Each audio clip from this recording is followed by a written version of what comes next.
दिन पहले कौड़ीराम में एक जनसभा हुआ था जी। उसमें शिवपाल सिंह यादव आए थे और उन्होंने जनसभा को संबोधित किया था। इंडिया गठबंधन के प्रत्याशी सदन प्रसाद के पक्ष में वोट मांगा था और उसमें संबोधित किया था, कहा था कि बीजेपी एक घटिया पार्टी है और उसके नेता भ्रष्ट हैं। तो इस पर क्या कहना चाहेंगे? जिनकी सोच, जिनके विचार घटिया हैं, वो इसी तरीके की घटिया बातें करते रहेंगे।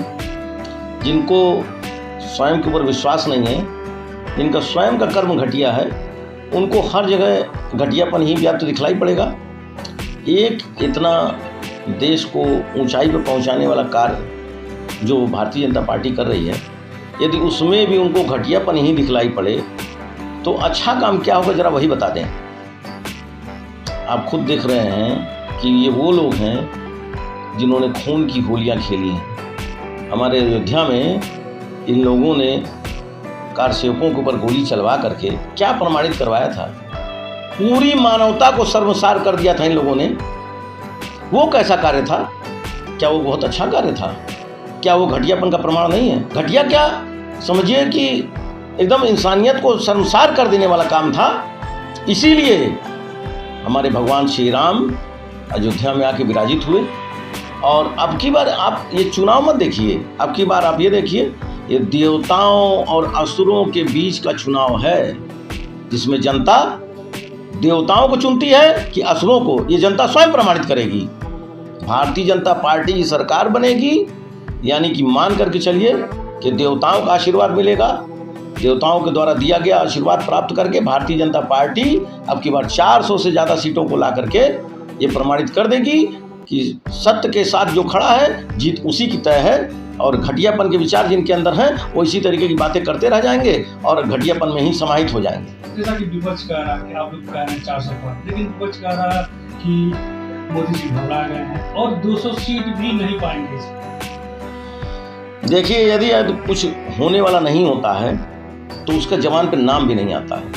यदि माँ सरस्वती विराजमान हो करके हर व्यक्ति के मुख से यही बात निकलवा रही है कि 400 सीटें आएंगी बीजेपी की, उससे ज़्यादा सीटें आएंगी बीजेपी की, चारों तरफ यही चर्चा हो रही है, तो निश्चित रूप से माँ सरस्वती जी ने हर आदमी के, सच्चे आदमी के मुख में विराजमान होकर के इस बात को कहलवाना आरंभ कर दिया है, ताकि आने वाले समय का पहले से ही लोग परिचय जान लें कि भारतीय जनता पार्टी इस बार 400 से ज़्यादा सीटों को विजयी करेगी और भारत देश वर्ष 2047 तक विश्व गुरु बनेगा।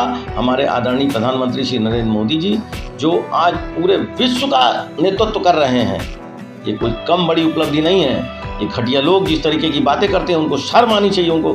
बल्कि एक तरीके से देखें, यदि वो भारत देश के नागरिक हैं तो उनको गर्व होना चाहिए कि हमारे देश के आदरणीय प्रधानमंत्री जी ने आज जो गौरव भारत को दिलाया है, वो कहीं उसके पहले की पार्टियों में था वहाँ नहीं। आप देख सकते हैं कि वर्ष 2014 के पहले भारत के प्रधानमंत्री यदि कहीं विदेश दौरे पे जाते थे तो लाइन के किस नंबर पे वो खड़े रहते थे, आप लोग स्वयं देख सकते हैं। आज यदि हमारे प्रधानमंत्री जी कहीं जाते हैं तो सभा का संचालन करते हैं वो। ये देखने योग्य बात है कि भारत का सम्मान कितने उत्थान की तरफ है, ये आप स्वयं देख सकते हैं। ये सब केजरीवाल कॉन्फ्रेंस किए, उसमें कहा कि अगर बीजेपी का सरकार बनता है तो योगी जी को साइडलाइन कर दिया जाएगा, मुख्यमंत्री पद से हटा दिया जाएगा 3 महीने के अंदर। अच्छा, तो वो जैसे क्या बहुत बड़े ज्योतिषाचार्य हैं? वो क्या हैं? किस बात के वो ज्ञाता हैं जिनको स्वयं नहीं पता कि वो कितना बड़ा घोटाला कर बैठे और जेल चले गए। बड़ी मुश्किल से उनको जमानत मिली।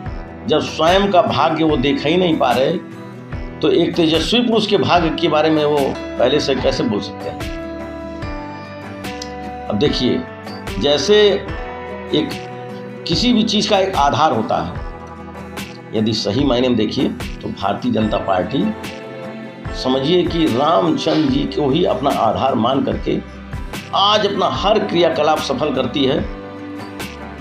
वो कहते हैं कि हमारे आदरणीय प्रधानमंत्री नरेंद्र मोदी जी क्या कहते हैं कि भारत देश अगर है तो रामचंद्र जी उसके आधार हैं। आप समझिए, रामचंद्र जी भारत के विधान में हैं, चेतना में हैं, चिंतन में हैं, प्रतिष्ठा में हैं, और रामचंद्र जी भारत का प्रताप है, रामचंद्र जी भारत का प्रभाव है, रामचंद्र जी भारत की नीति भी है, भारत की नीति भी है। तो क्या है ये इतना जो एक भगवान राम के प्रति जो आस्था है, जो एक उनसे प्रेरणा मिल रही है, उसको देख करके हमारी भारतीय जनता पार्टी चल रही है। ये भारतीय जनता पार्टी कोई बरसात में उगाए ये कुकुरमुत्तों की तरह नहीं, 365 दिन चलने वाली पार्टी भारतीय जनता पार्टी है। ये जो चुनाव के समय में बाहर उभर आए निकल आए 26 दल, तो दिखाई पड़ रहा है कि हाँ ये भी चुनाव लड़ रहे हैं, ये भी चुनाव लड़ करके जीतेंगे, ये करेंगे, ये वो करेंगे। ऐसा कुछ भी होने वाला नहीं है। सिर्फ एक ही बात तय है, वो है भारतीय जनता पार्टी 400 से ज़्यादा सीटों को ला करके पूरे विश्व में प्रमाण देगी कि सच्चाई के साथ चलना ही पड़ेगा, और सच्चाई के साथ जो व्यक्ति खड़ा है उसको जनता पूरा समर्थन दे करके भारत देश में 400 से ज़्यादा सीटें ला करके भारतीय जनता पार्टी अपनी सरकार बनाएगी।